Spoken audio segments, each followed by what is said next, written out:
Family of South Australians Gavin Dallows and his stepdaughter Zoe Hosking has just been informed of their deaths. There are still a lot of questions though, but it now brings the total of identified Australians killed in the White Island volcano tragedy to 4. Now that number will rise, with 16 others still missing. But it could have been so much worse were it not for the heroics of survivors. 30 hours after he walked along the crater of the volcano, David Shade's hands are still shaking. Life changed within a second, and it wasn't for the best. And it affected every one of us, and it's going to affect us all for a long time. I've cried ever since I got off the boat. His son Michael's harrowing photos and videos made front-page news around the world. This trip was Michael's gift to his parents, but minutes after their boat pulled out, David noticed something strange. I think those were actually fish jumping up out of the water. After that, about a minute or two after, we heard screams of "holy cow," and we saw the plume of smoke come up through the crater. It was getting larger and larger, and then the whole island was engulfed, but the whole island disappeared. So you're in actually quite grave danger. Yes. Pretty soon, aren't you? Yes, because it was so close to our boat. The family from San Francisco was asked to get inside with their fellow tourists as their crew returned to save others from the searing steam and ash. When they were bringing them on, the only thing we heard was screams. And eventually what happened was we had to get out there to help. We walked on out there and they were head to toe ash. They were burnt head to toe, majority of the people. Some weren't as bad as others, but majority were extremely bad shape. It took their boat more than an hour to get back. Everyone on board did everything they could to comfort the severely injured, many of whom were now in a life and death battle. There was a woman named Alice. She was extremely in bad shape. My wife took over and just held her the whole way through. I was helping one of the younger, I believe she was a worker there, and she was in extreme amount of pain. There was another man that I helped at the very end that was laying on the ground that I laid there with. You're a very calm soul speaking to you now. I know you've been through a lot. Everybody was calm. We heard that 5 of those people passed that were on our boat. David is full of praise for the tour operators. He said they did everything possible before and after their trip to keep tourists safe. But he's desperate for news on his tour guide, Paul. He went back, and I don't know what happened to him. Ali Donaldson for 10 News First, New Zealand. With Sandra Sully. Good evening. The news coming out of New Zealand tonight is bad. We have just learned that a father, and most likely his stepdaughter as well, are now among the dead. Authorities also fear the volcano that killed them could erupt again at any minute. The disaster on White Island has left some survivors so badly burned they are unrecognisable, making identification almost impossible for now. Ali Donaldson begins our coverage. After standing at the crater's edge, American tourist David Shade not only cheated death, he then stared it in the face again and again as his tour boat returned to rescue the severely injured and dying. When they were bringing them on, the only thing we heard was screams. And eventually what happened was we had to get out there to help. We walked on out there and they were head to toe ash. They were burnt head to toe, majority of the people. Some weren't as bad as others, but majority were extremely bad shape. His hands still shake looking at his son Michael's photos, which captured the moment the volcano blew just minutes after they left. Their life changed within a second, and it wasn't for the best. And it affected every one of us, and it's going to affect us all for a long time. I've cried ever since I got off the boat. There were many more tears shed today, with 20-year-old veterinary scientist Jessica Richards and her mum Julie, the first Australian victims to be formally identified. What can we say? It is just devastating news. Their social media paints a picture of an inseparable mother and daughter. This time, they'd been holidaying together on the Ovation of the Seas cruise ship. The family have asked me to describe Julie and Jess as being outdoor, adventurous people. That if there was an adventure that offered itself, then they would be the ones to do it. Adelaide mum Lisa Dallow is in Hamilton in a critical condition. Sadly, the news came through this afternoon that her 15-year-old daughter Zoe and husband Gavin are dead. Jesus. So many others are critically injured or still officially listed as missing, like the Langford family of Sydney, Christine and Anthony, and their teenage children Winona and Jessie. Today, the darkness cracked a little. Jessie was found in hospital. They'll be thoroughly missed because they were a very, very good family. But there's been painful silence for the loved ones of horse lover Crystal Browett, who was studying to be a veterinary nurse. My legs and hands are shaking. I'm just still thinking that I'm hoping and praying that the younger one comes back home safely.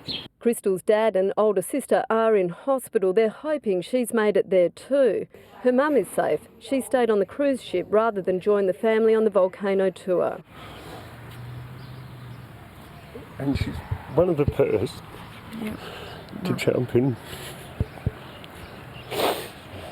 Today, patients were being flown between 7 hospitals to ensure best care.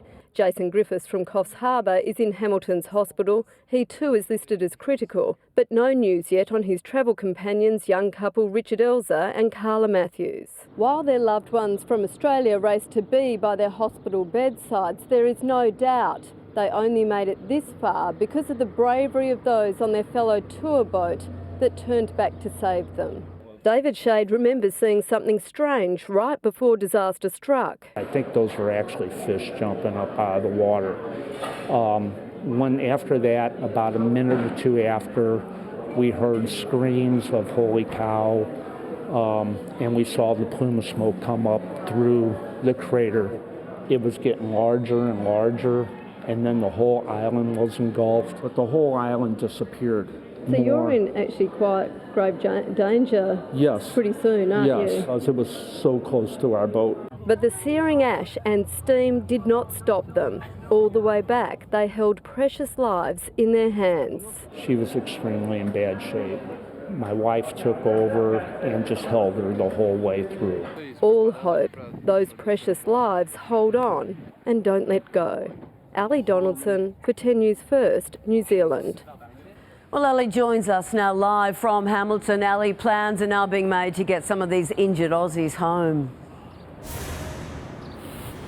That's right, Sandra. 3 Australian Defence Force aircraft have just touched down in Christchurch. They've been specially fitted out to begin evacuating Australian patients and bring them home. And you can understand why. There are still 29 patients in hospitals right across New Zealand. 27 of them are listed severe or critical, with burns to more than 30% of their bodies. It's put an unprecedented strain on resources here. What they need is 1.2 million square centimetres of skin, and it's on its way from the United States. They say these burns are particularly difficult to treat because of the toxic gases that came out of the volcano. OK, Ali, thank you. My name is David Shade.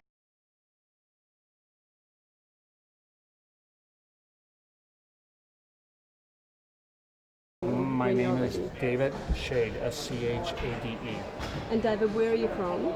San Francisco, California. And where were you yesterday and with who? We were in New Zealand on White Island with my wife and youngest son. And you'd gone down into that crater?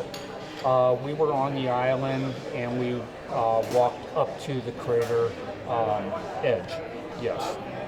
And then how soon after, run through what happened.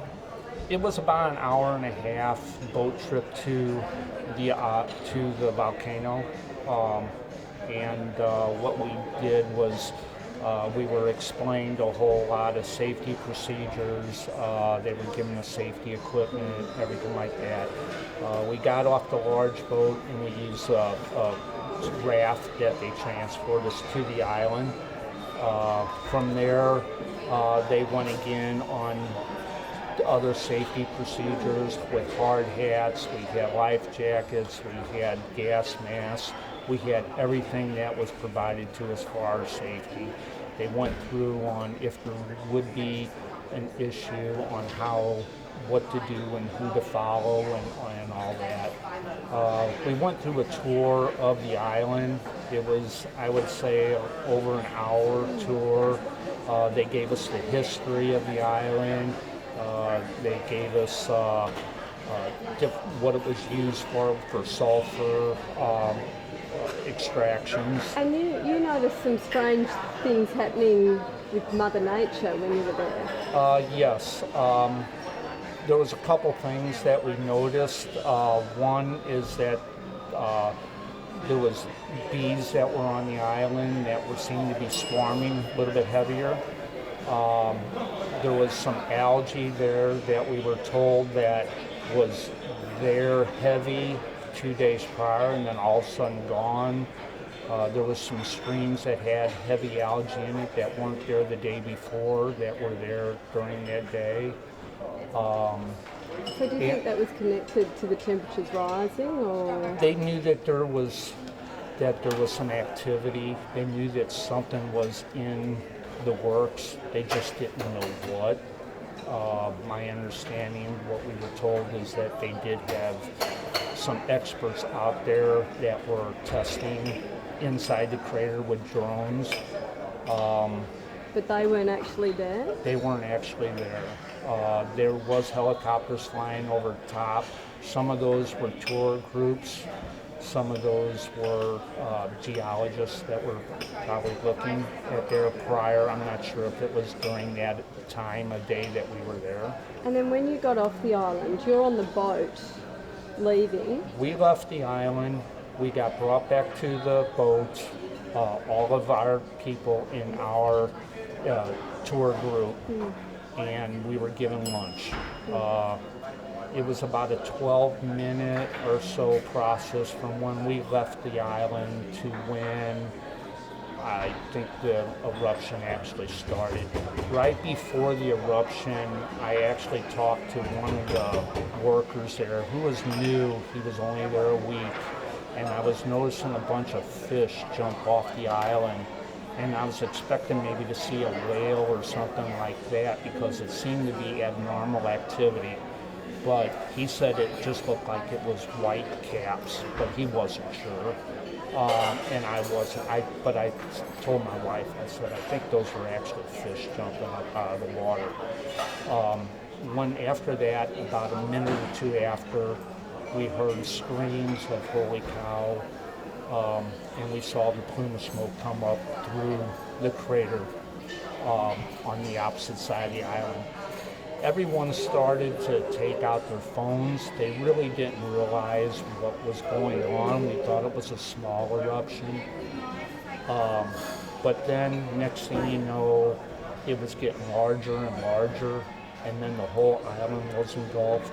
The crew came in and got us off the back of the boats and had us go to the inside for safety as they were taking care of everything. As the ash and everything was pouring off the island, the boat actually had to leave a little bit and go further out and away because of safety reasons for us that were on the boat.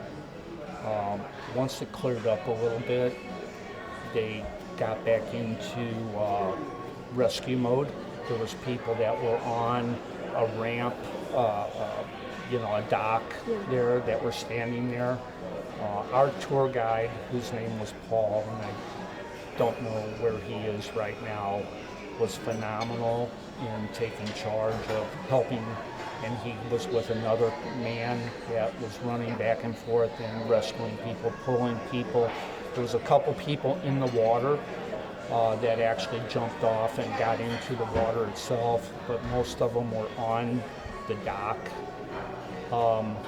and they brought them back to the boat. How would you describe them before to me? Were they covered in ash? Like what was They had everyone stand inside, and stay inside away. The crew was handling it, but when they were bringing them on, the only thing we heard was screams. And eventually what happened was we had to get out there to help. And we walked on out there and they were head to toe ash. They were burnt head to toe, the majority of people. Some weren't as bad as others, but the majority were extremely bad shape. And you and your wife helped some? The whole crew helped. Everybody, passengers, everything. They were taking shirts off. They were taking their coats off. They were going in their bags and looking for anything that they could do to help. Water, whatever like that, to wash them down if needed, and that. And only thing we could do, not being professional in this and not knowing what to do, was to do the best we could to try to help them through this until we could get proper help for them, because it was about another hour or so back to